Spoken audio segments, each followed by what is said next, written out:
नमः श्रीवर्धमानाय निर्धूत कलिलात्मने सालोकानां त्रिलोकानां यद्विद्यादर्पणायते मोक्षमार्गस्य नेतारं वेतारं कर्मभूभृतां ज्ञातारं विश्वतत्त्वानां वन्दे तद्गुणलब्धये। ॐ नमः सिद्धेभ्यः, ॐ नमः सिद्धेभ्यः, ॐ नमः सिद्धेभ्यः। ओंकारं बिंदु संयुक्तं नित्यं ध्यायन्ति योगिनः कामदं मोक्षदं चैव ओंकाराय नमो नमः। अविरल शब्द गणौक प्रक्षालित सकल भूत कलंकाः मुनिभिः उपासित तीता सरस्वती हरतु नो दुरितान् अज्ञानतिमिरान्धानां ज्ञानाञ्जनशलाकया चक्षुरुन्मीलितं येन तस्मै श्रीगुरवे नमः। श्री परम गुरवे नमः। परंपराचार्य श्री गुरवे नमः। सकल कलुष विध्वंसकं श्रेयसां परिवर्धकं धर्म संबंधकं भव्य जीवमन प्रतिपोधकारकमितं शास्त्रं श्री श्रेणिक चरित्र नामधेयं एतन्मूल ग्रंथकर्तारः श्री सर्वज्ञ देवाः तदुत्र ग्रंथकर्तारः श्री गणधर देवाः प्रतिगणधर देवाः तेषां वचानुसारमासाद्य श्री शुभचंद्राचार्येण विरचितं सर्वे श्रोतारः सावधानतया शृण्वन्तु। मंगलं भगवान् वीरो मंगलं गौतमोऽग्नि मंगलं कुंद कुंदाद्यो जैन धर्मोस्तु मंगलम। सर्वमंगल मांगल्यम सर्वकल्याणकारकं प्रधानं सर्वधर्माणां जैनं जयतु शासनं जैनं जयतु शासनं जैनं जयतु शासனம்। அனைவருக்கும் வணக்கம். நேற்றைய பதிவுல நம்ம அபயகுமாரோட புத்திசாலித்தனம் எல்லாம் தெரிஞ்சுக்கிட்டு அபயகுமார தான் அந்த நந்தி கிராமத்துல இருந்து எல்லாருக்கும் உதவி பண்ணிட்டு இருக்காருன்றது தெரிஞ்சு இந்த சேவகர்கள்லாம் ஓடி போயிட்டு ராஜா கிட்ட சொல்றாங்க. ராஜா அபயகுமார நாட்டுக்கு வர சொல்றாரு. அதுவும் ஒரு நிபந்தனையோட வர சொல்றாரு. அந்த நிபந்தனையும் சரியா பிடிச்சு அவர் அபயகுமார் வந்துடுறாரு நாட்டுக்குள்ள. அவர் அந்தணர்களுக்கு மன்னிப்பையும் வாங்கி கொடுத்துடுறாரு. நந்தி கிராமத்து அந்தணர்களுக்கு அரசனும் அவரோட மகனும் ரெண்டு பேரும் சந்தோஷமா பேசிக்கிறாங்க. அப்போ ஆச்சாரியர் சொல்றாரு, இவங்க ரெண்டு பேரோட உன்னதிக்கு காரணம் தர்மம் தான். தர்மத்தை கடைபிடிச்சோம்னா வாழ்க்கையில எல்லாம் வரும். ஒவ்வொருத்தரும் நிச்சயம் செய்ய வேண்டியது தர்மத்தை கடைபிடிக்கிறதுன்ற மாதிரி சொல்லி முடிக்கிறாரு. அதோட 6வது அத்தியாயம் முடிஞ்சது. இன்னைக்கு நாம தொடர்ந்து 7வது அத்தியாயத்தை ஆரம்பிக்கலாம். ज्ञान रूप भूषण त्रिभुवन सिर धारक तुमको पाता हूँ, हे भगवान सिद्ध तव चरणों में निज शीश झुकाता हूँ। जिसके बल से जगत जीव जब मनुज शिरोमणि बन जाता, उसी बुद्धि की किंचन महिमा प्रिय पाठक में प्रकटाता। இப்படி ஒரு முதல்ல ஒவ்வொரு அத்தியாயத்துக்கும் ஆரம்பிக்கும் போது ஒரு ஸ்லோகத்தோட ஆரம்பிக்கிறாரு. சிலது பகவானை இது துதிக்கிற மாதிரி இருக்கு, சில துதி இந்த அத்தியாயத்துல என்னென்ன நடக்க போகுதுன்னு சொல்ற மாதிரி இருக்குது. இதனோட பொருள், நீ அறிவின் வடிவத்தையும் திரிபுவன தலைவனாகவும் இருப்பதை காண்கிறேன். ஹே பகவான் சித்தரே, இப்பொழுது தங்கள் பாதங்களில் தலை வணங்குகிறேன். அதன் சக்தியால் உலகம் ஒவ்வொரு மனிதனுக்கும் மணிமுடியாக மாறுகிறது. அன்புள்ள வாசகரே, அந்த அறிவாற்றலின் பெருமையை நான் வெளிப்படுத்த விரும்புகிறேன். அந்த அறிவாற்றலோட பெருமையை வெளிப்படுத்த விரும்புகிறேன்னு சொல்லிட்டு இந்த 7வது அத்தியாயத்தை ஆரம்பிக்கிறாரு. பார்க்கலாமா? குமார் கா புத்திர சம்பந்தி நியாய, குமாரின் மகன் தொடர்பான நீதி. குமார் கா புத்திர சம்பந்தி நியாய, அதாவது அபயகுமார் மகன் சம்பந்தமா ஏதோ ஒரு மகன் சம்பந்தமா என்ன நியாயம் வழங்கினார் அப்படிங்கறது இந்த அத்தியாயத்துல பார்க்க போறோம். वैसे तो महाराजा श्रेणिक का राज्य काल आनंद के साथ व्यतीत हो रहा था, किंतु जब से अभय कुमार का आगमन हुआ तब से महाराजा महाराज का राज्य शासन पूर्ण सुचारू रूप से चलने लगा। महाराज ने प्रिय पत्नी नंदश्री का नंदीग्राम से बुलवाया एवं महादेवी अर्थात पटरानी बनाया। अभय कुमार को उन्होंने युवराज पद दिया। अभय कुमार के तेजस्वी स्वभाव, प्रखर बुद्धिमत्ता एवं न्याय नीति में निपुणता देखकर राजमंत्रियों के परामर्श से महाराज ने उसके अपने विशाल सेना के सेनापति भी बनाकर उसकी योग्यता का सम्मान किया। शासन संबंधी सभी व्यवस्थाएं कर महाराज सैनिक ने भगवान बुद्ध की आदर्श शिक्षाओं पर मुग्ध होकर एक बौद्ध सन्यासी को अपना गुरु बनाया। उन गुरु महाराज के आदेशात अनुसार महाराजा चातुर्याम तत्व की पूजा कर आनंद एवं निर्विघ्नता के साथ राज्य कार्य संपादन करने लगे। इधर सबके मुख से युवराज अभय कुमार की योग्यता की प्रशंसा दिन प्रतिदिन फैलती गई। भला क्यों न पहले अपने बुद्धिमत्ता, विद्वता, नीति, निपुणता एवं गुण ग्राहकता से वो सबको नाक का बाल बन गया था। जिधर देखी उधर उसकी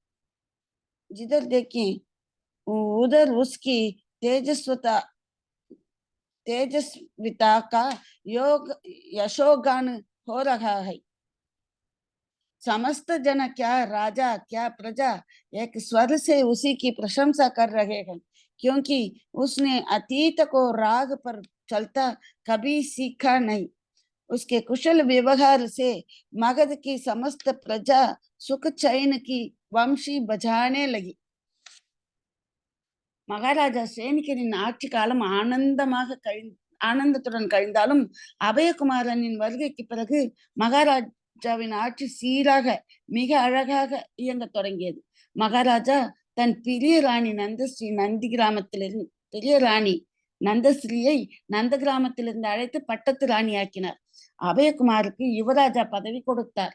அபயகுமாரிடம் பிரகாசமான குணம், கூர்மையான புத்திசாலித்தனம் மற்றும் நியாய நீதியில் தேர்ச்சி ஆகியவற்றை கண்ட மகாராஜா மந்திரிகளுடன் கலந்தாலோசித்து அவரை தனது பெரிய படையின் சேனாதிபதியாக்கி அவரது திறமையை கௌரவித்தார். ஆட்சி தொடர்பான அனைத்து ஏற்பாடுகளையும் செய்த பிறகு மகாராஜா சேனிகன் புத்தரின் அருமையான போதனைகளில் ஈடுபட்டு ஒரு புத்த சந்நியாசியை தன் குருவாக ஏற்படுத்தி கொண்டார். அந்த குரு மகாராஜின் ஆணைப்படி சாத்துரிய தத்துவத்தை பூஜை செய்து தனது ராஜ்ய காரியத்தை ஆனந்தமாகவும் விக்னம் ஏதுமின்றியும் மேற்கொள்ள தொடங்கினார்.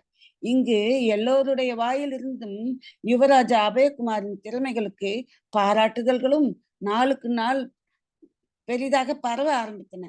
ஏன் பரவாது?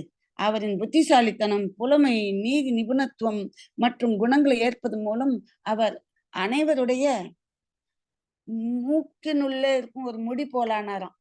ஒவ்வொருத்தர் எப்படின்னா அந்த எல்லார் முகத்திலும் அது கட்டாயம் இருக்கும். அந்த அந்த உணர்வும் ஒண்ணு இருந்துகிட்டே இருக்கும். அத மாதிரி அவர் அது மாதிரி எல்லாரோட மனசுலயும் இருக்கிறாருங்கிறதுக்கு இந்த மாதிரி ஒரு இது வட இந்தியாவில இது மாதிரி ஒரு பழமொழியாட்டம் சொல்லுவாங்க போல இருக்குது. மூக்கின் உள்ளே ஒரு முடி போல ஆனார். இங்கு பார்த்தாலும் அங்கு பார்த்தாலும் அவருடைய தேஜஸின் புகழ் கானம் தான் பாடப்படுகிறது. எல்லா மக்களும், ராஜா என்ன, பொதுமக்கள் என்ன, யாராக இருந்தாலும் எல்லோரும் ஒரே குரலில் அவரை புகழ்கிறார்கள். ஏனென்றால் அவர் அநீதியின் வழியை பின்பற்ற கற்றுக்கொள்ளவில்லை. கற்றுக்கொள்ளவில்லையா? தெரியவே தெரியாது அவருக்கு அந்த இது. அவரது திறமையான நடத்தை காரணமாக மகதவாசிகள் அனைவரும் மகிழ்ச்சி மற்றும் அமைதியாக புல்லாங்குழல் வாசிக்கிறார்கள். அப்படின்னா என்ன, அவ்வளோ நிச்சிந்தியா இருக்கிறாங்க.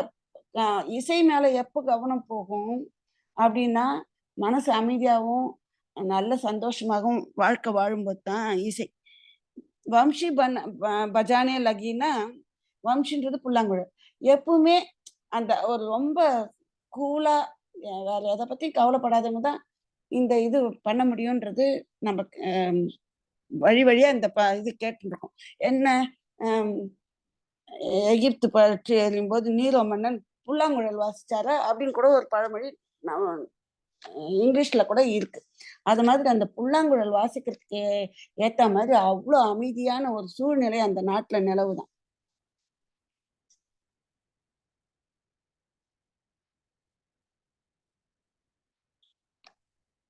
महाराजा श्रेणी का अपने इस प्रतापी पुत्र के बल पर लोकोत्तर सुख का अनुभव करने लगे। महाराजा के अहो भाग्य की सराहना कितनी की जाए, जिनके अभय कुमार सरी का सर्वतोमुखी प्रतिभा संपन्न पुत्र था। वो माता भी धन्य है जिसने अपनी कोख से अभय कुमार के समन पुत्र रत्न उत्पन्न किया। इस प्रकार अभय कुमार अल्पकाल में ही सबकी प्रशंसा के पात्र बन गए। மகாராஜா ஸ்ரேனிகன் தனது புகழ்பெற்ற மகனின் வலிமையால் உலகத்திற்கு அப்பாற்பட்ட மகிழ்ச்சிகளையும் அனுபவிக்க தொடங்கினார். அபயகுமாரை போன்று எல்லா விதத்திலும் திறமை, அதாவது ஒரு ஆல்ரவுண்டரா திறமை கொண்ட மகனை பெற்ற மகாராஜாவின் பெரும்பாக்கியத்தை எவ்வளவோ பாராட்டலாம். அபயகுமாரை பெற்றெடுத்த அந்த தாயும் ஆசீர்வதிக்கப்பட்டவள் தான். அவளுடைய கர்ப்பத்தில் ரத்னம் போன்ற பிள்ளையை உற்பத்தி செய்தாள். இப்படியாக அபயகுமார் மிக குறுகிய காலத்திலேயே எல்லாருடைய புகழுக்கும் பாத்திரமானார். புத்திர கேலியே விவாதம், மகனுக்காக விவாதம், தகராறு. விவாதம்ன்றது தகராறு, ஒரு குழந்தைக்காக நடக்கிற தகராறு. அடுத்த தலைப்புல உன் दोनों मगध राज्य में सुभद्र दत्त नामक सेठ के धन वैभव की बड़ी धूम थी। उसकी दो पत्नियां थी, एक का नाम वसुदत्ता, दूसरी का नाम वसुमित्रा। वसुदत्ता संतानहीन थी, पर वसुमित्रा की एक बालक था। यद्यपि समुद्रदत्त अपार संपत्ति का स्वामी था, किंतु उसकी तृष्णा अभी अतृप्त थी। वो सदा धन वृद्धि का उपाय सोचा करता था। एक दिन सेठ समुद्रदत्त ने वाणिज्य व्यवसाय के उद्देश्य से अपने पुत्र तथा स्त्रियों के साथ राजगृह हेतु यात्रा की। इस यात्रा का उद्देश्य धन उपार्जन ही था।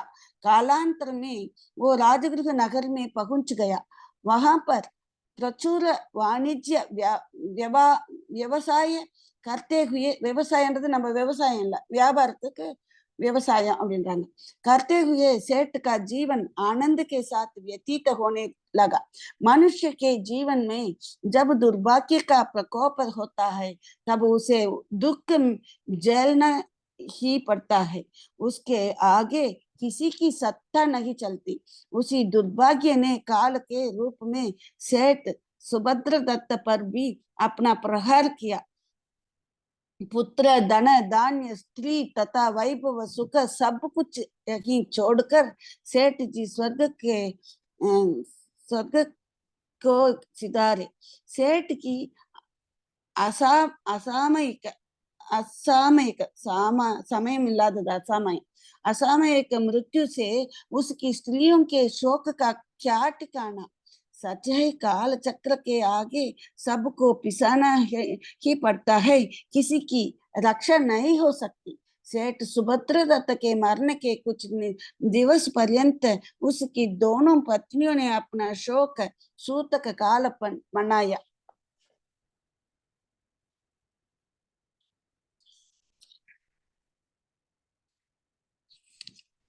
இந்த 2 மகத மாநிலங்கள், எந்த 2 மகத மாநிலம் சொல்றாங்க அப்படின்றது தெரியல. அதாவது ராஜகிருகம் தான் இது வரைக்கும் சொல்லின்னு வராங்க.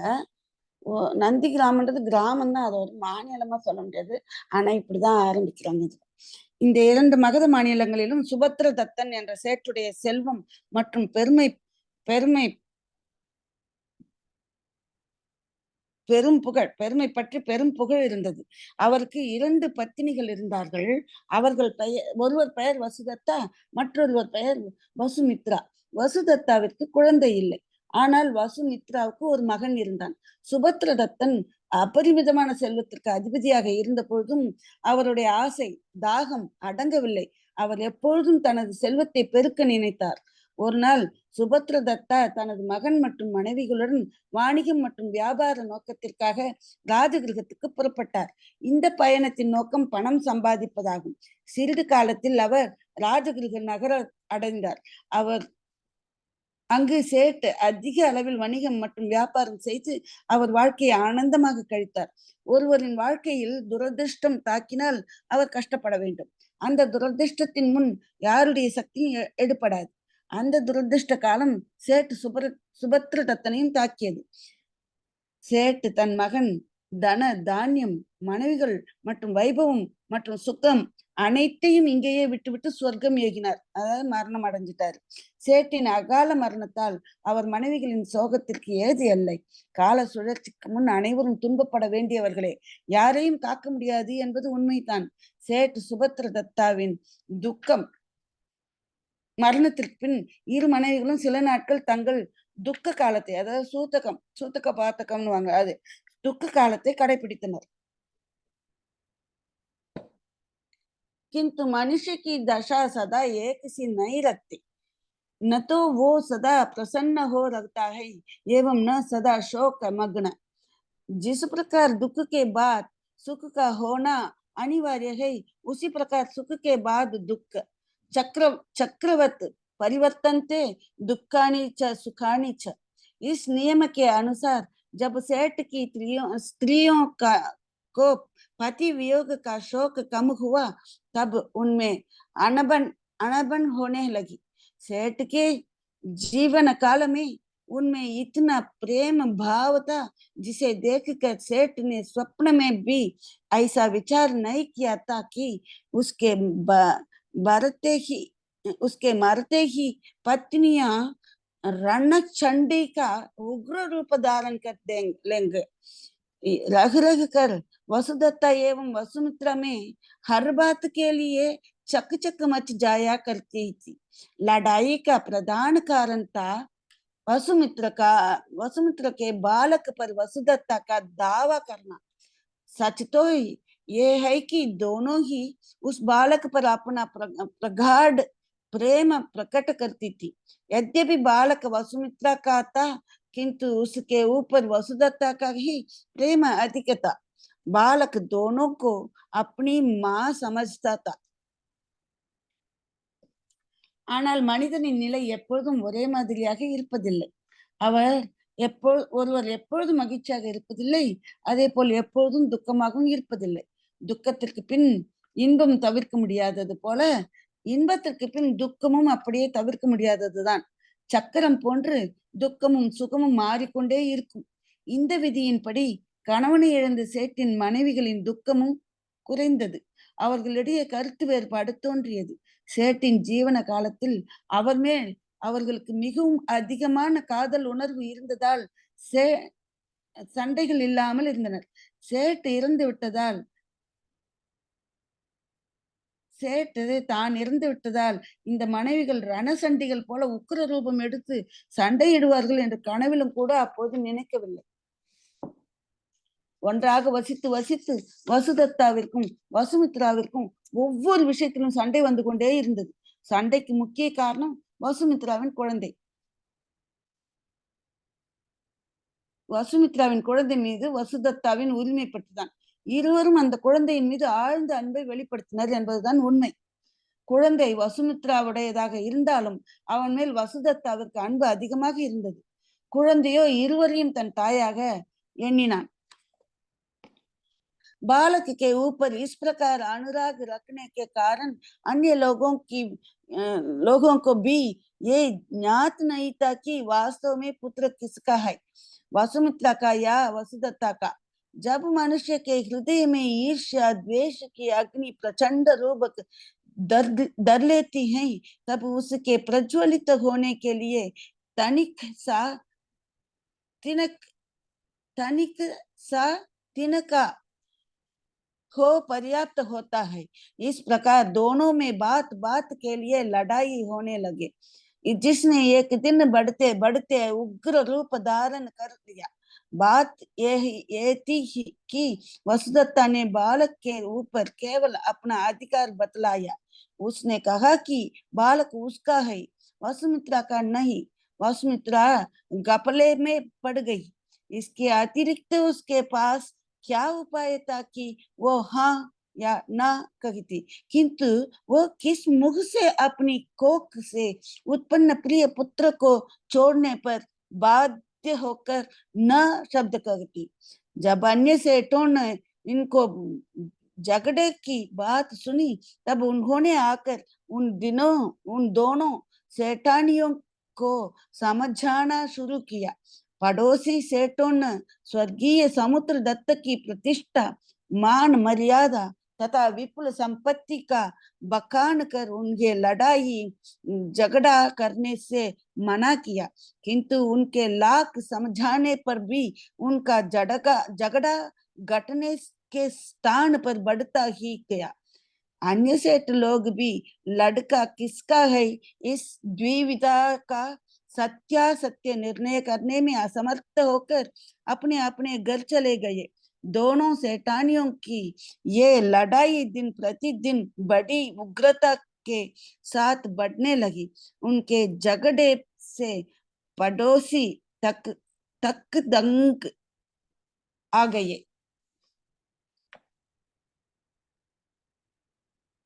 குழந்தை மீது இவ்வளவு பாசம் இருப்பதால் மற்றவர்களுக்கு கூட இவன் உண்மையில் யாருடைய குழந்தை என்று தெரியாது. வசுமித்ராவின் குழந்தையா அல்லது வசுதத்தாவின் குழந்தையா? ஒருவரின் உள்ளத்தில் பொறாமை, துவேஷம் என்ற நெருப்பு உக்கிரமாக மாறினால் அது பற்றி எரிய ஒரு சிறிய அளவில் வைக்கோல் இருந்தால் போதும். இப்படியே இருவருக்குள்ளும் சண்டை ஆரம்பித்து ஒரு நாள் வன்முறையாக மாறியது. விஷயம் என்னவென்றால், வசுதத்தா குழந்தையின் மீது தன் அதிகாரத்தை மட்டுமே உறுதிப்படுத்தினார். குழந்தை தன்னுடையது, வசுமித்ராவுடையது அல்ல என்றார். வசுமித்ரா மோசடியில் விழுந்தார். இதை தவிர அவளுக்கு ஆம் அல்லது இல்லை என்று சொல்வதற்கு என்ன உபாயம் இருந்தது? ஆனால் தன் வயிற்றிலிருந்து பிறந்த அன்பு மகனை விட்டு பிரிந்து செல்ல வேண்டிய கட்டாயத்திற்கு ஆளான பிறகு எந்த வாயால் இல்லை என்று சொல்வார்? அதாவது என் மகன் இல்லைன்னு எப்படி சொல்லுவா? அவ வயித்துல இருந்து தானே பிறந்தது. அதனால அப்படி சொல்றாங்க. இவர்களது சச்சரவை பற்றி மற்ற சேட்டுகள் கேள்விப்பட்டு அவர்கள் சென்று அந்த 2 சேட்டாணிகளுக்கும், சேட்டின் மனைவி சேட்டாணிகளுக்கும் அறிவுரை கூற தொடங்கினார்கள். அண்டை வீட்டாரான சேட்டு மறைந்த சுபத்ர தத்தனின் கௌரவம், செல்வம், மானம், மரியாதை பற்றி கூறி அவர்களை சண்டையிடுவதை தடுக்க முயற்சி செய்தனர். ஆனால் அவர் லட்சம் விதத்தில் முயற்சி செய்த போதும் அவர்களது கோபம் குறைவதற்கு பதிலாக அதிகரிக்கத்தான் செய்தது. மற்ற சேட்டு மக்களும் அந்த குழந்தை யாருடையது என்ற குழப்பத்தின் உண்மையை தீர்மானிக்க முடியாமல் அவரவர் வீடுகளுக்கு சென்றனர். 2 சேட்டாணிகளுக்கும் இந்த சண்டை நாளுக்கு நாள் பெரும் வெறியுடன் அதிகரிக்க தொடங்கியது. இவர்களது சண்டையால் அக்கம் பக்கத்தினர் கூட சலிப்படைந்தனர்.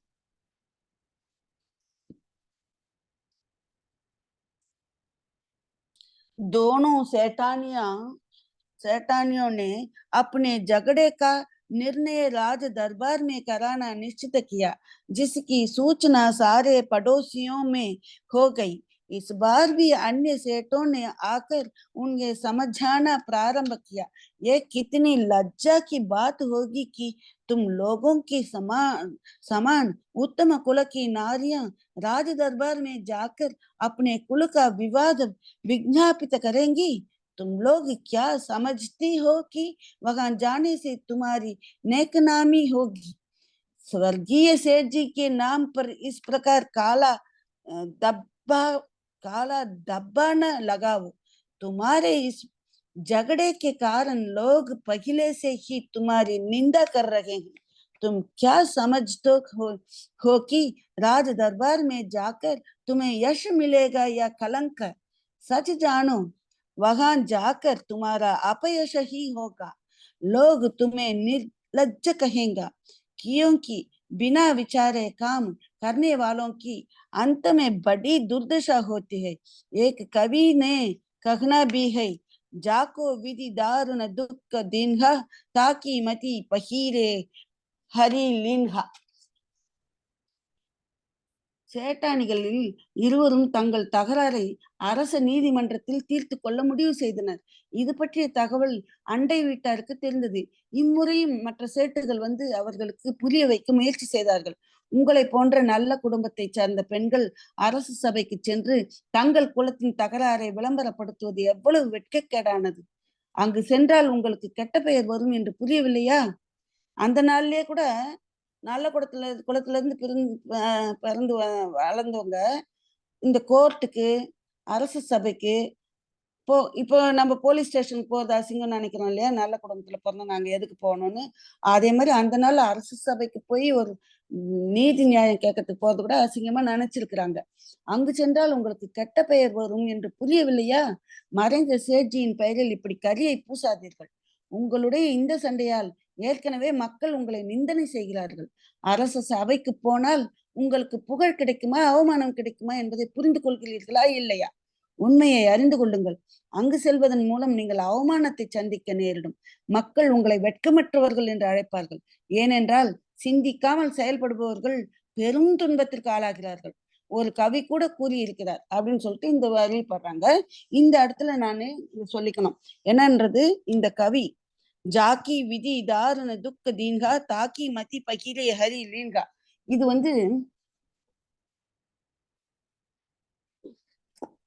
எப்படின்னா இதுல இன்னும் ஒரு வரி இருக்குது. அந்த கவிதையில இருந்து நான் எடுத்து எழுதியிருக்கேன்.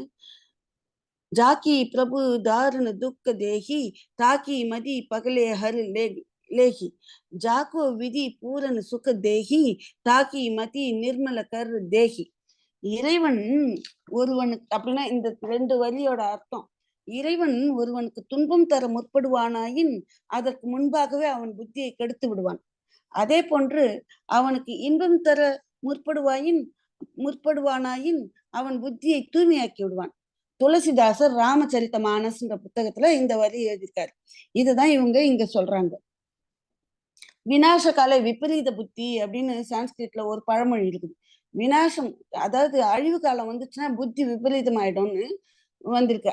அந்த ஒரு வரியோட இதுதான் இந்த விளக்கம் தான் இந்த 2 வரி பாடல்.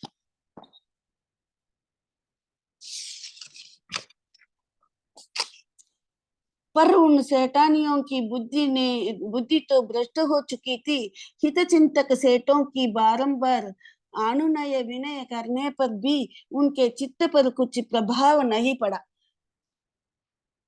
वे सीधे महाराज सैनिक के दरबार में पहुंच गया। महाराज के सामने उन दोनों ने अपना अपना पक्ष प्रस्तुत किया। महाराजा सैनिक भी सेठ की दोनों सेठानियों का झगड़ा सुनकर किम कर्तव्य विमूढ़ हो गया। उनकी समझ में भी ये नहीं आया कि कैसे वे सत्यासत्य का निर्णय कर सके। महाराजा ने उन स्त्रियों से कहा, तुम दोनों क्यों व्यर्थ में झगड़ा कर रही हो? ये सब तुम्हें शोभा नहीं देता है, अतः अपने घर को लौट जाओ। महाराज के समझ जाने के पर भी जब दोनों ने अपना दुराग्रह नहीं त्यागा, तब महाराज ने सोच विचार कर युवराज अभय कुमार की बुलाकर समस्त विवाद कर सुनाया। अभय कुमार ने इस विचित्र विवाद का समस्त वृत्तांत सुनकर कुछ समय तक सोच विचार किया. ஆனால் அந்த சேட்டானிகள் புத்தி கெட்டு போயிருந்தது.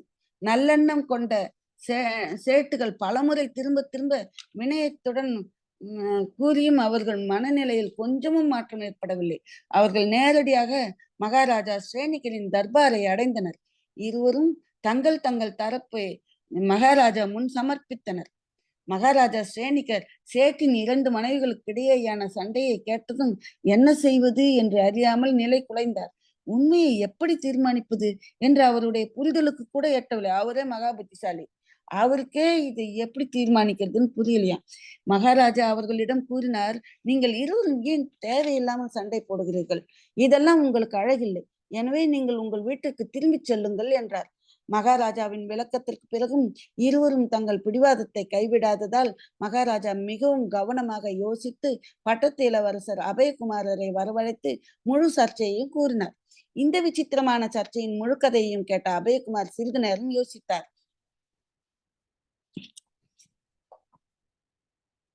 अंत में उन्होंने निश्चय किया कि जिस प्रकार से भी हो इस विवाद के मूल कारण का पता लगाकर सत्यासत्य का निर्णय कर लेना नितांत आवश्यक है।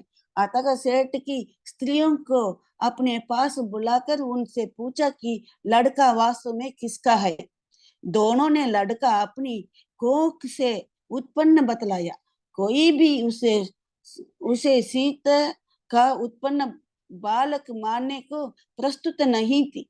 इस प्रकार अभय कुमार ने बहुत प्रयास किया जिससे बालक की वास्तविक माता का पता लग जाए, पर उसकी समस्त कोशिशें व्यर्थ सिद्ध हुई।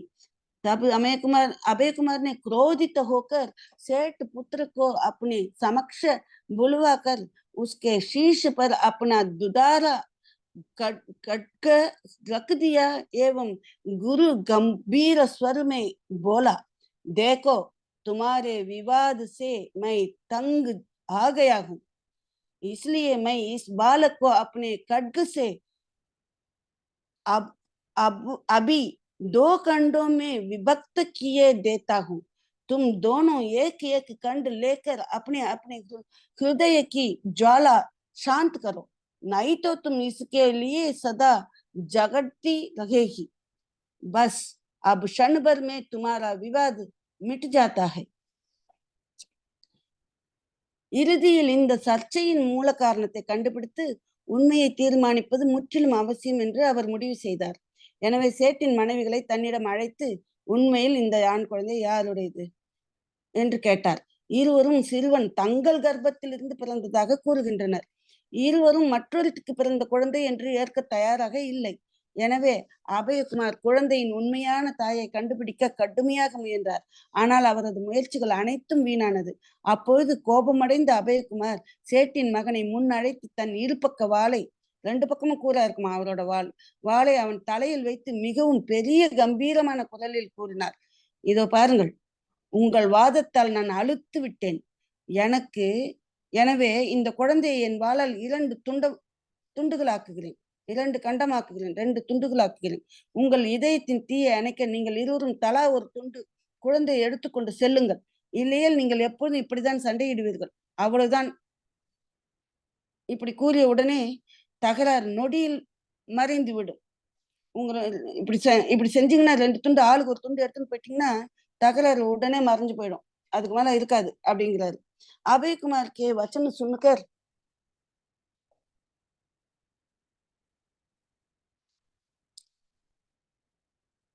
वसुमित्रा के हृदय पर मानो वज्रघात हो गया हो।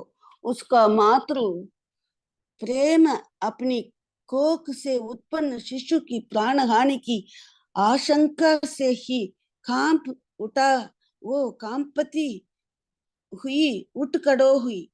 सच है, अपने प्रिय पुत्र के लिए माता कठिन से कठिन विपत्तियां सहर्ष सहती है। अपने प्राण प्रिय पुत्र के ऊपर आपत्ति की आशंका से वो अपना बलिदान तक कर देती है। पुत्र चाहे वो कपूत ही या सपूत, पर माता की ममता उसे कुमाता नहीं बनने देती। पर वसुदत्ता के हृदय में बला वो निश्चल प्रेम कहाँ, जिसकी कोख से पुत्र ही नहीं उत्पन्न हुआ हो, वो बांझ प्रसूति की पीड़ा क्या जाने। अभय कुमार के वचन सुनकर वसुमित्रा को हृदय हाहाकार कर उठा। उसके हृदय के मर्मस्थल पर प्रबल आघात लगा। तत्काल उसने निश्चय कर लिया कि पुत्र भले ही उसे न मिले, किंतु वो जीवित तो रहे। उसकी आंखों के सामने अंधेरा छा गया। उसने अपनी भय प्रकंपित वाणी में कहा, हे महाभाग, मैं नहीं चाहती कि आप इस बालक के 2 खंड कर दे। मुझे ये पुत्र अब नहीं चाहिए, आप इस वसुदत्ता को ही दे देवे। मैं आपसे हाथ जोड़कर बालक के प्राण को भिक्षा भागती हूँ। वास्तव में ये बालक मेरा नहीं है, वसुदत्ता का ही दावा सत्य है। அபயகுமாரின் வார்த்தைகளை கேட்ட வசுமித்ராவின் இதயத்தில் இடி விழுந்தது போல உணர்ந்தாள். தன் வயிற்றில் பிறந்த குழந்தை உயிர் இழப்பதை நினைத்து அவள் தாய் உள்ளம் நடுங்கியது. அவள் நடுங்கி நின்றாள். தாய் தன் அன்பு மகனுக்காக கடினமான கஷ்டங்களை கூட மகிழ்ச்சியுடன் தாங்குகிறாள். அவள் தன் அன்பு மகனுக்காக தன்னையும் தியாகம் செய்கிறாள். மகன் கெட்ட குழந்தையாக இருந்தாலும் சரி, நல்ல குழந்தையாக இருந்தாலும் சரி, அவன் மீதுள்ள தாய் அன்பு அவளை எப்போதும் மாற்றாந்தாய் ஆக்காது. ஆனால் வசுதத்தாவின் இதயத்தில் அந்த சலனமில்லாத அன்பு எங்கே? யாருடைய கர்ப்பத்தில் இருந்து குழந்தை உருவாகவில்லையோ அந்த மலடிக்கு பிரசவ வலி எப்படி தெரியும்? அபயகுமாரின் வசுமித்ராவின் உள்ளம் ஹா ஹா என்றது. அபயகுமாரின் யோசனையை கேட்டு வசுமித்ராவின் உள்ளம் ஹா ஹா என்று துடித்தது. அவரது இதயத்தின் மர்மஸ்தானத்தில் ஒரு வலுவான அடி விழுந்தது போல் இருந்தது. உடனே தனக்கு மகன் கிடைக்காவிட்டாலும் அவன் உயிருடன் இருக்க வேண்டும் என்று முடிவு செய்தாள். அவள் கண் முன்னே இருள் சூழ்ந்தது. அவள் பயத்தால் நடுங்கிய குரலில் கூறினாள், ஹே மகாபாக, நீங்கள் இந்த குழந்தையை 2 துண்டுகளாக்குவதை நான் விரும்பவில்லை. எனக்கு இப்பொழுது இந்த மகன் வேண்டாம். நீங்கள் இவனை வசுதத்தாவிடமே கொடுத்து விடுங்கள். நான் உங்களிடம் என் கைகளை கூப்பி சிறுவனின் உயிருக்காக மன்றாடி பிச்சை கேட்கிறேன். இந்த குழந்தை உண்மையில் என்னுடையது அல்ல. வசுதத்தாவின் புகார் உண்மைதான் என்றாள். ஒரு தாயோட இதையும் எப்படி சொல்லுது? தன்னோட குழந்தை உயிரோட இருந்தா அந்த குழந்தை தன்னோடது கூட இல்லைன்ற அளவு அந்த வழியை தாங்கறதுக்கு தயாரா போயிடுது. पाठक देखो, अपने मातृ हृदय की उमड़ती गंगा। वसुदत्ता मौन थी, उसके मुख से एक शब्द भी नहीं निकला। इस प्रकार अभय कुमार ने जांच कर लिया कि बालक वास्तव में वसुमित्रा का पुत्र है। वसुदत्ता का उस पर दावा बिल्कुल झूठा है। उसने वसुमित्रा को पुत्र दिया एवं वसुदत्ता को मगध राज्य से निष्कासन को आज्ञा दी। पाठक, आप सोच सकते हैं कि हमारे राजकुमार कितने बुद्धिमान पुरुष है।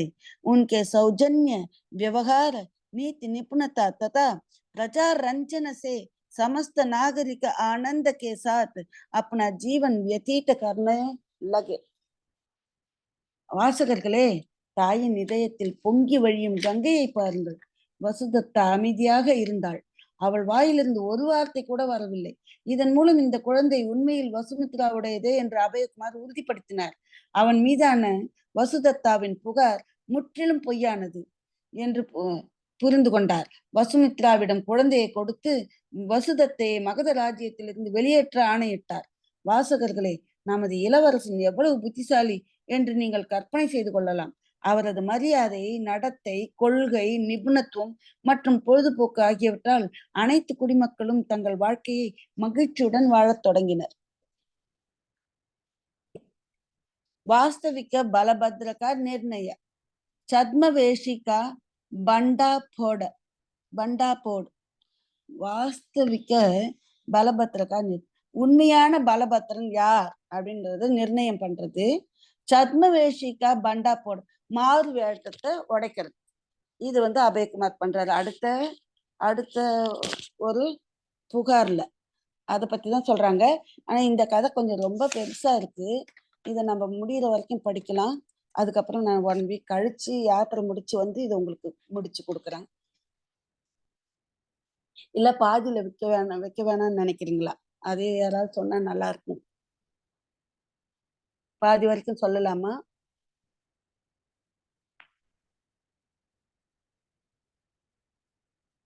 சரி, மௌனம் சம்மதம் எடுத்துக்கிறேன். பாதி வரைக்கும் சொல்றேன்.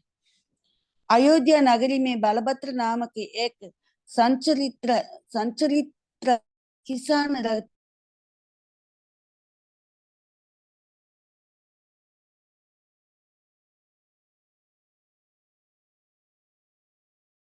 समान मनोहरी था एवं उसकी वाणी कोकिल के समान सुरीली थी। उसी नगरी में वसंत नामक एक रूपवान क्षत्रिय रहता था, जिसकी स्त्री का नाम माधवी था।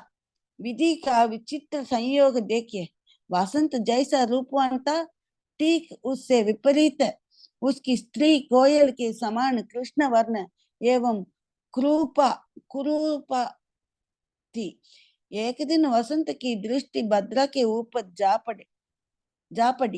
उसे देखते ही वसंत का मन मानो भ्रमर बनकर भद्रा रूपी पुष्प के रूप सौरभ पान के लिए ललचाने ललचाने लगा। उसका रूप लावण्य देखकर वसंत मानो पागल हो गया। वो सोचते लगा कि किस प्रकार ये सुंदरी उसके वशीभूत हो। उसके रोम रोम में काम वासना की अग्नि प्रज्वलित हो उठी। कामदेव के बाण रग रग कर उसके अंतस्थल को अपने प्रहारों से छलनी करने लगे। वसंत दिन रात्रि भद्रा की चिंता में गुलगुल कर रुग्ण हो गया। उसके नेत्रों के समाने भद्रा का चित्र किसी चलचित्र की तरह छाया रखता था। सोते जागते उड़ते बैठते वो बस भद्रा का ही स्वप्न देखा करता था। उसके हृदय में काम वासना से प्रचंड अधीरता उत्पन्न हो गई। उसका मस्तिष्क मानो प्रज्वलित अंगारे अंगारे का ही प्रतिरूप बन गया हो। அயோத்தியா நகரத்தில் பலபத்ரர் என்ற நல்லொழுக்கமுள்ள விவசாயி ஒருத்தர் வாழ்ந்து வந்தார். அவருடைய மனைவியின் பெயர் பத்ரா. பத்ரா மிகவும் அழகானவள். அவள் முகம் சந்திரனை போல அழகாகவும் அவள் குரல் கோகிலம் போல இனிமையாகவும் இருந்தது. அந்த நகரத்தில் வசந்த் என்ற அழகான சத்திரியன் ஒருவன் வாழ்ந்து வந்தான். அவன் மனைவி பெயர் மாதவி. விதியின் விளையாட்டை பாருங்கள். அங்க பத்ரா நல்ல அழகி, அவளோட கணவன் பலபத்ரன் அழகு கிடையாது, அசிங்கமா இருக்கிறான் நம்ம. ஆனா அத இப்படி சொல்லிட்டாங்க, விதியோட விளையாட்டுன்ற ஒரே வார்த்தையில நம்ம புரிஞ்சுக்கணும். மனைவி பெயர் மாதவி, அதாவது இந்த வசந்தோட மனைவி பெயர் மாதவி. அவன் அப்படி ஒரு அழகன். அவனுக்கு நேர்மாறாக அவன் மனைவி கருமை நிறமாகவும் காக்கை போல அசிங்கமாகவும் இருந்தாள். ஒரு நாள் வசந்தின் பார்வை பத்ராவின் மீது விழுந்தது. அவளை பார்க்கும்போது வசந்தின் மனம் மயங்கி பத்ரா ரூபமாக இருக்கிற மலரின் அழகை குடிக்க தோன்றியது போல தோன்றியது. அவளுடைய ரூப லாவண்யத்தை பார்த்து வசந்துக்கு பைத்தியம் பிடித்தது போல் தோன்றியது. இந்த அழகியை எப்படி தன் கட்டுப்பாட்டுக்குள் கொண்டு வருவது என்று யோசிக்க ஆரம்பித்தான். அவனுடைய அங்கத்தின் ஒவ்வொரு தொலையிலும் காமம் தீப்பிடித்தது. காமதேவரின் அம்புகள் அவன் உடலை துளைக்க ஆரம்பித்தன. இரவும் பகலும் பத்ரா பற்றி சிந்தனையின் காரணமாக வசந்த் நோய்வாய்ப்பட்டான். அவனது கண்களுக்கு முன்பாக பத்ராவின் ஓவியம் திரைப்படம் போல ஓடியது. உறங்கும் போதும் விழிக்கும் போதும் எழுந்திருக்கும் போதும் உட்காரும் போதும் பத்ராவை மட்டுமே கனவு கண்டான். காமம் அவன் இதயத்தில் கடுமையான செவிட்டுத்தன்மையை ஏற்படுத்தியது. அவருடைய அதாவது இதயத்துல செவிட்டுத்தன்மை. ஆமா, ஒரு மனமான பெண்ணை போய் நம்ம மோகிக்கிறோமே அப்படின்னா இதயத்துக்கு கேட்கலன்னு தானே அர்த்தம். அதனால இதயத்துக்கு செவிட்டுத்தன்மைன்றாங்க. அவருடைய மூளையில் சுடர்விடும் அனலின் பிரதிரூபமாக தோன்றியது. उसने अनेक प्रकार की शीतल औषधियों का सेवन करना प्रारंभ किया, किंतु रोग बढ़ता गया ज्यों-ज्यों औषधि की उक्ति चरितार्थ होने लगी। सच तो ये है कि उसके हृदय में भद्रा के साथ वासना तृप्त करने की कामाग्नि ददक रही थी एवं वो उन्हें शीतल औषधियों के उपचार से शांत करना चाहता था। पर क्या कहीं काम रूपी अग्नि में घृत डालने से शांति मिलती है। उसके हृदय के मर्म स्थल में काम वासना का ज्वालामुखी विस्फोट के कगार पर था, लेकिन वो औषधियों द्वारा शांति का मार्ग ढूंढ रहा था। उसके हृदय में भद्रा के लिए एक भयानक हलचल मच गई। उसका जीवन स्वयं के लिए बार स्वरूप बन गया। भद्रा उसके जीवन का एकमात्र प्रयोजन रह गई थी। उसके बिना उसे सारा संसार अंधकारमय प्रतीत होने लगा। वसंत के जीवन आकाश में भद्रा की लालसा पूर्णमासी के चंद्रमा के समान अपनी स्निग्ध ज्योत्सना से प्रकाशित होकर चकाचौंध करने लगी। उसके जीवन का एकमात्र आधार रूप से भद्रा बन गई। उसके मुख से केवल भद्रा का ही नाम निकलता था।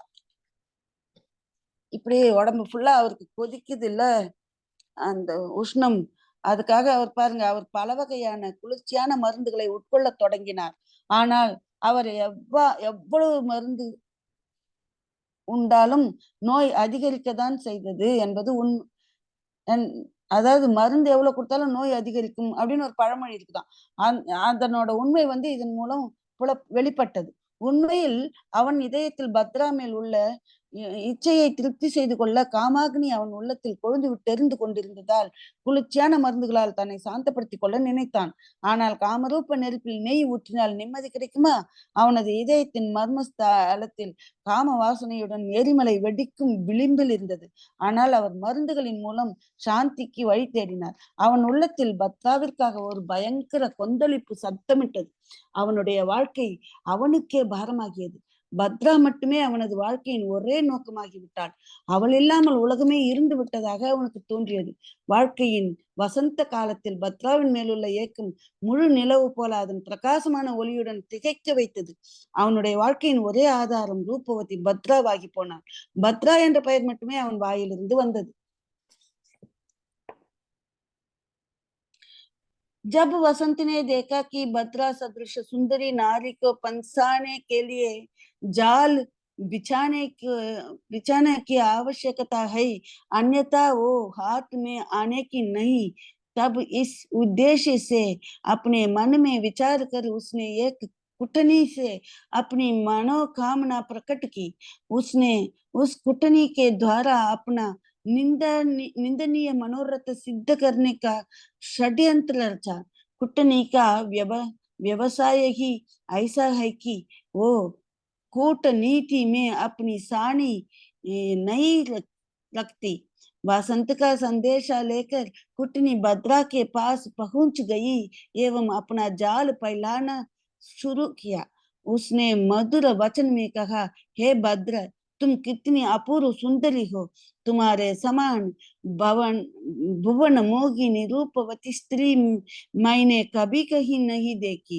किंतु पति कैसा रूप मिला है जिसे देखकर कहना पड़ता है कि तेरा भाग्य ही फूट गया है। तुम्हारा पति बालभद्र इतना कुरूप एवं मूर्ख है जिसकी तुलना में कोई अन्य मनुष्य सहज में नहीं मिल सकता। कर्मों ने कैसी अनमेल जोड़ी मिलाई है। बहन, तुम्हारे रूप गुण देख कर मुझे तो रोना आता है कि हे भगवान, तुमने ये कैसा अन्याय किया। பத்ரா போன்ற அழகான பெண்ணை சிக்க வைக்க வலை விரிப்பது அவசியம். இல்லையேல் அவள் தன் கைகளில் கிடைக்க மாட்டாள் என்று எப்பொழுது வசந்த் நினைத்தானோ அப்பொழுது அந்த உத்தேசத்தை மனதில் நினைத்து கொண்டு ஒரு குட்டனியிடம், குட்டனி அப்படின்றது இங்க அவனுக்கு எதுவும் பேர் சொல்லல. குட்டனி அப்படின்னா என்னன்னா, அது காட்டுல இருக்கிற ஆண் யானையை பிடிப்பதற்காக ஒரு பயிற்சி பெற்ற பெண் யானையை தயார்படுத்துவாங்களாம். அந்த ஒரு பெரிய குழியை வெட்டி அதுல சின்ன சின்ன குச்செல்லாம் போட்டு மறைச்சு மேல இலையால மறைச்சு வச்சிருவாங்களாம். இந்த பெண் யானை இந்த ஆண் யானையை பிடிக்கிறதுக்காக பழக்கப்படுத்திருப்பாங்க இல்லையா, அதனால இது போய் ஆண் யானையை மயக்கி அந்த குழி பக்கமா கூட்டிட்டு வருமா. அப்படி கூட்டிட்டு வரும்போது அங்க குழி இருக்கிறது பெண் யானைக்கு தெரியும். அதனால அது கொஞ்சம் வளைஞ்சு நெளிஞ்சு அந்த குழியை தொடாம போயிடுமா. எதிர்முனையில போய் நின்னுக்கிட்டு சமிக்ஜை பண்ணி காமிக்குமா. அந்த ஆண் யானைக்கு ஆசையை தூண்டுமா. அந்த ஆண் யானை தெரியாமல் நேரா வந்து குழியில விழுந்துருமா.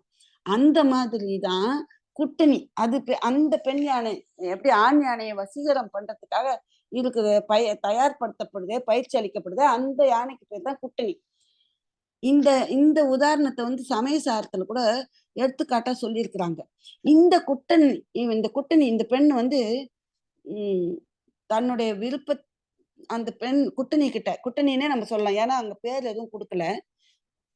அவகிட்ட தன்னோட விருப்பத்தை போய் சொல்றானா வசந்த். அவன் அந்த குட்டனி மூலம் தன்னுடைய நிந்திக்கத்தக்க ஆசைகள் நிறைவேற சதி செய்தான். இந்த குட்டணியுடைய தொழில் என்னவென்றால் ராஜதந்திரத்தில் அவளுக்கு நிகரானவர் யாரும் இல்லை. குட்டணி வசந்தின் செய்தியுடன் பத்ராவை அடைந்து தனது வலையை விரிக்கத் தொடங்கினாள். அவள் இனிமையான வார்த்தைகளில் கூறினாள், ஹே பத்ரே, நீங்கள் எவ்வளவு அபூர்வமான சுந்தரியாய் இருக்கிறாய். உன்னை போல ஒரு புவன மோகினியை, ரூபவதி பெண்ணை நான் எங்குமே பார்த்ததில்லை. ஆனால் எவ்வளவு அசிங்கமான கணவர் உனக்கு கிடைத்திருக்கிறான். இதை பார்க்கும்போது உன் அதிர்ஷ்டம் பாழாகிவிட்டது என்று கூற வேண்டும் போலிருக்கிறது. உன் கணவர் பலபத்ரர் மிகவும் அசிங்கமானவர் மற்றும் முட்டாள்தனமானவர். அவரை போல வேறொரு மனிதரை சாதாரணமாக பார்ப்பது முடியாது. கர்மா எப்படி பொருத்தமற்ற ஜோடிகளை சேர்த்திருக்கிறது பார். சகோதரி, உன் அழகு குணம் பார்க்கும்போது எனக்கு அழுகை வருகிறது. ஹே பகவானே, உன்னால் எப்படி இப்படி ஒரு அநியாயம் இழைக்க முடிகிறது? ஒரு செய்யறது ஒரு தவறான காரியம். அந்த காரியத்தை எப்படி எப்படி நியாயப்படுத்தி என்னவோ ரொம்ப நல்லவங்க மாதிரி பேசுறாங்க பாருங்க. நம்ம வாழ்க்கையிலேயே இந்த மாதிரி நிறைய மனிதர்களை பார்த்திருப்போம். இதெல்லாம் நம்ம இவ்வளவு வாழ்க்கை கடந்து வந்தா கூட இதெல்லாம் நம்மளால எதிர்கொள்ள முடியாதுதான். எப்பவும் ஒரு என்ன ஒரு தயாரா தான் இருக்கணும். எந்த நேரத்துல யாரு எப்படி பேசுறாங்கன்ட்டு. எனக்கு இந்த கதையை பார்க்கும்போது எனக்கு அப்படிதான் தோணுச்சு. அதனால இதை உங்ககிட்ட ஷேர் பண்ணிக்கிறேன். कुटनी इतनी बातें कहकर भद्रा के हृदय में ऊहा पोह मचाकर उसके मुख की तरफ अपनी कतनी का प्रभाव देखने के लिए व्यग्र हो उठी। जब उसने देखा कि नादान शिकार जाल में फंसना ही चाहता है, तब मौनम सम्मति लक्षणम के अनुसार उसने कहना आरंभ किया, हे भगिनी, तुम्हारी भाग्य की विडंबना को देखकर मुझे भी हृदय से दुख ही रहा है, किंतु मुझे आश्चर्य तो ये देखकर हो रहा है कि तुम सरी की सुंदरी अभी तक अबोध रखकर बलभद्र की दासी क्यों बनी हुई है। हे सखी, तुम्हारे स्थान पर अगर कोई अन्य नारी होती तो वो उसे छोड़कर किसी सुंदर पुरुष के साथ अपना संबंध स्थापित कर लेती। मेरी प्यारी भगिनी, मैं जानती हूँ कि तुम्हारे हृदय में कभी कभी अपने पति के संबंध में निराशा को आंधी प्रचंड गति से उठती होगी, किंतु तुमने बोलेपन के कारण अपनी वर्तमान दशा पर संतोष कर लेने मैं ही अपना हित समझा है। तुम्हारी अवस्था पर मुझे घोर असंतोष हो रहा है। இப்படி பல விஷயங்களை சொல்லி பத்ராவின் உள்ளத்தில் பீதியை உண்டாக்கியதுடன் அவள் தன் வார்த்தைகளின் தாக்கத்தை பத்ராவின் முகத்தில் பார்க்கவும் குட்டாணி ஆவலாக இருந்தாள். அந்த அப்பாவி பொறியில் சிக்கிக் கொள்ளப் போவதை கண்டதும் மௌனம் சம்மதத்தின் லட்சணம் என்று அதற்கேற்றபடி கூற ஆரம்பித்தாள். மௌனமா இருக்கிறா, அதனால சம்மதிச்சிடுவா அப்படின்ட்டு அதுக்கேற்ற மாதிரி இன்னும் நல்லா தூபம் போடுறா. ஹே சகோதரி, உம்மது பாக்கியத்தின் கேலிக்கூத்தை கண்டு எனக்கும் மனம் வருந்துகிறது. ஆனால் உன்னை போன்ற ஒரு அழகான பெண் இதுவரை அப்பாவியாக இருந்துவிட்டு ஏன் பலபத்ராவுக்கு அடிமையாக இருக்கிறாய் என்ற ஆச்சரியமாக இருக்கிறது. ஹே தோழியே, உன்னிடத்தில் வேறு ஒரு பெண் இருந்திருந்தால் அவனை விட்டுவிட்டு வேறொரு அழகான ஆணுடன் உறவை ஏற்படுத்தி கொண்டிருப்பாள். என் அன்பு சகோதரியே, சில சமயங்களில் உங்கள் கணவர் தொடர்பான விரக்தி என்னும் மணல் காற்று, அதாவது ஆந்தின்றது மணல் காற்று. டெல்லிலாம் சொல்லுவாங்க, ஆந்தின்னு ஒரு காத்து அடிச்சா வீட்டுல இருக்கிற ஜன்னல் கதவு எல்லாத்தையும் சாத்தி வச்சிருவாங்களாம். அப்படி தெரியாம திறந்து வச்சா 1/2 மணி நேரத்துல வீடு ஃபுல்லா மணல் அப்படியே லேசா மணல் மழைன்னு இல்லாம லைட்டா குறைன்னு இருக்குமா. அந்த மணல் அப்படியே வீடு எல்லா இடத்துலயும் படிஞ்சிருமா. அதுக்கப்புறம் அந்த வீட்டை துடைக்கிறதுக்கு அவ்வளவு கஷ்டமா இருக்குமா. இந்த அம்மா அதை சொல்றாங்க. உன் கணவர் தொடர்பான விரக்தி என்னும் மணல் காற்று உன் இதயத்தில் மிக கோரமாக எழுகிறது என்பதை நான் அறிவேன். எப்படி பாருங்க, இல்லாததெல்லாம் சொல்லி இதுவே இன்ஃப்ளூயன்ஸ் பண்ணுது. ஆனால் உங்கள் அப்பாவித்தனம் காரணமாக உங்கள் தற்போதைய நிலையில் திருப்தி அடைவதைத்தான் உங்கள் நலன் என்று கருதுகிறீர்கள். உங்கள் நிலைக்காக நான் மிகவும் அசந்தோஷம், அதாவது அதிருப்தி அடைந்துள்ளேன் அப்படின்னு சொல்லுதான்.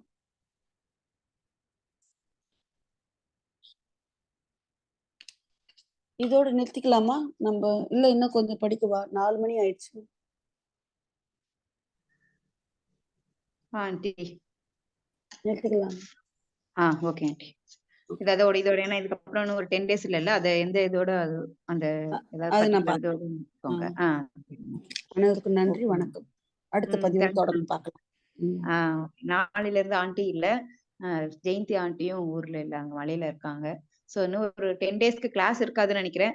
ஏதாவது சேஞ்சஸ் இருந்தது, ஏதாவது கிளாஸ் இருக்க மாதிரி இருந்தா நான் குரூப்ல போடுறேன், பிரம்மச்சரிஜி குரூப்ல மெசேஜ் அனுப்புறேன். சோ அது வரைக்கும் கிளாஸ் இப்போதைக்கு கிடையாது. ஓகேங்களா? வேற ஏதாவது சேஞ்சஸ் இருந்ததுன்னா நான் மெசேஜ் போடுறேன். சமயக் தர்ஷனம் எல்லாருக்கும் Jai Jinendra. Thanks aunty, happy journey. நல்லா தர்ஷனம் பண்ணிட்டு வாங்க. தேங்க்யூமா, தேங்க்யூமா, தேங்க்யூ. அப்பா ஏதோ சொல்றாங்க. இல்லைங்க, யாரோ சாட்ல கூட சொல்லிருக்காங்க.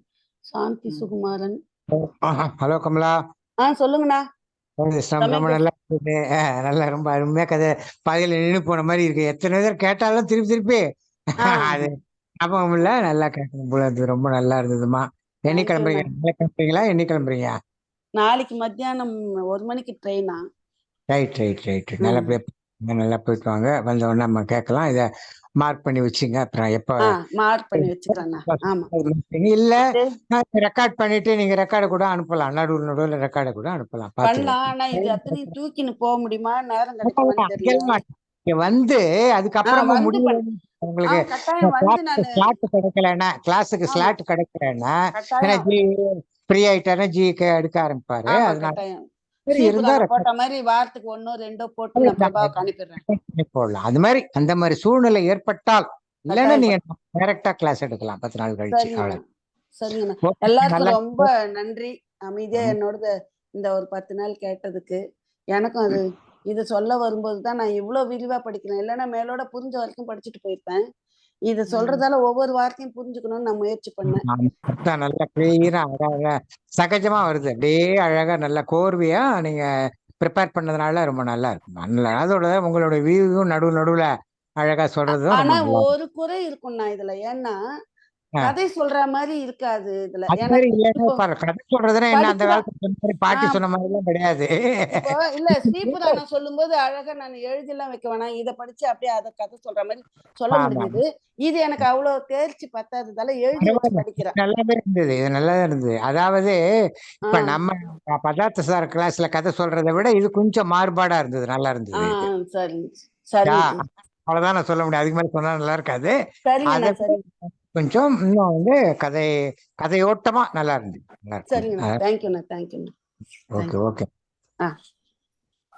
அந்த ஹிந்தி கூட ஈஸியா புரியுற மாதிரி இருக்காண்டி.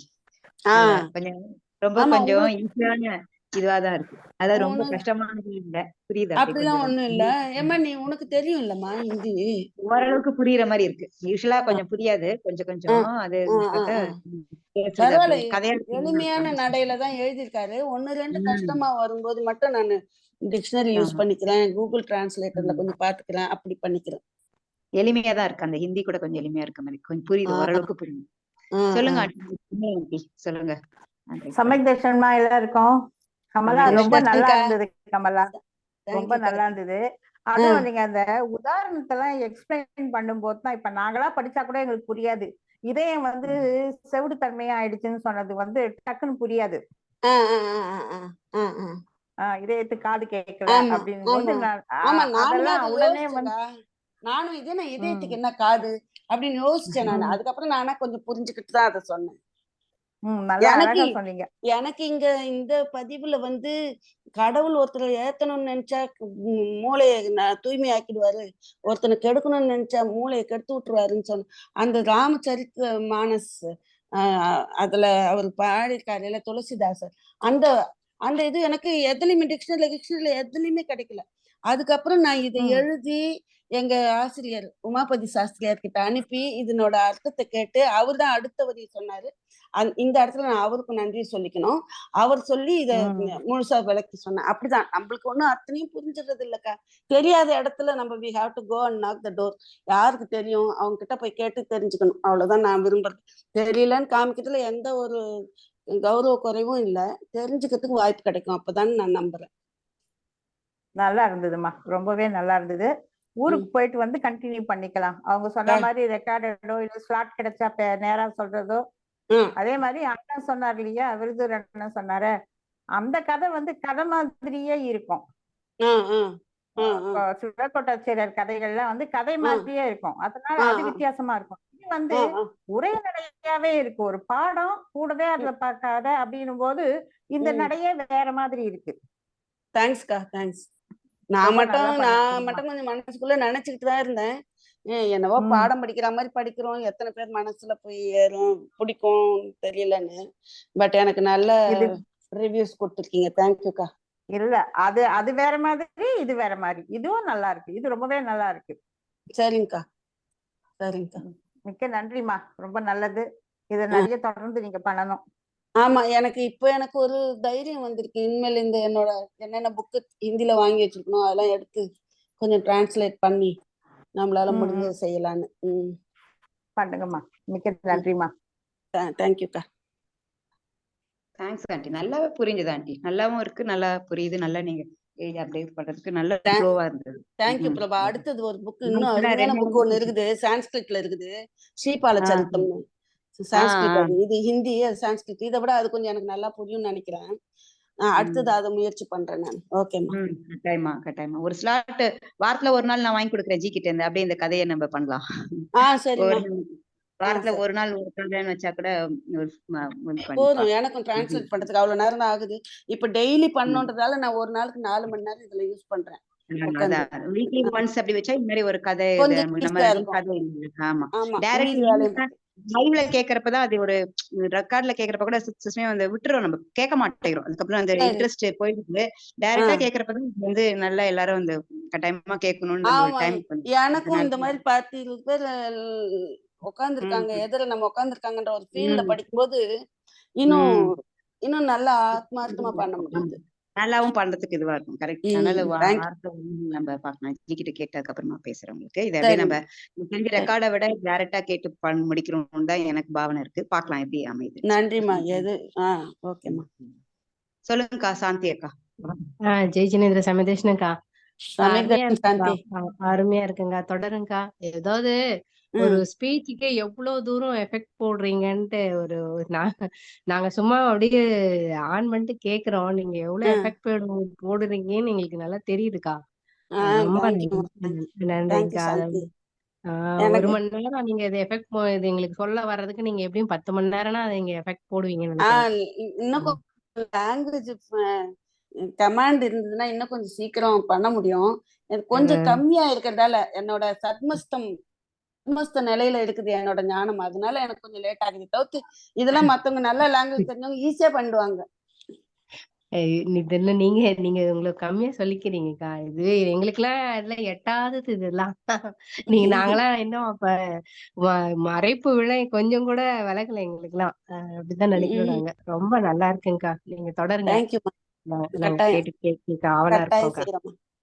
நல்லபடியா போயிட்டு வாங்கக்கா. சரிம்மா. தேங்க்யூமா. நல்லபடியா போயிட்டு வாங்க. நன்றிக்கா. சரி, தேங்க்யூ. எல்லாருக்கும் நன்றிம்மா. Thanks aunty. சமய தர்ஷனம் எல்லாருக்கும் ஜெய் ஜினேந்திர. Happy journey. நல்ல தர்ஷனம் பண்ணிட்டு வாங்க. தேங்க்யூமா. பகவான் கொஞ்சம் சொல்லுங்க. மகராஜி தர்ஷனம் கிடைச்சதுன்னா நமோ சொல்லுங்க மகராஜிக்கு. மாதாஜி தர்ஷனம் கிடைச்சதுன்னா மந்தாமி சொல்லுங்க. கட்டாயம் சொல்றேம்மா. கட்டாயம் சொல்றேன். தேங்க்யூ. Thanks aunty. ஓகே. சமய தர்ஷனம் ஜெய் ஜினேந்திர.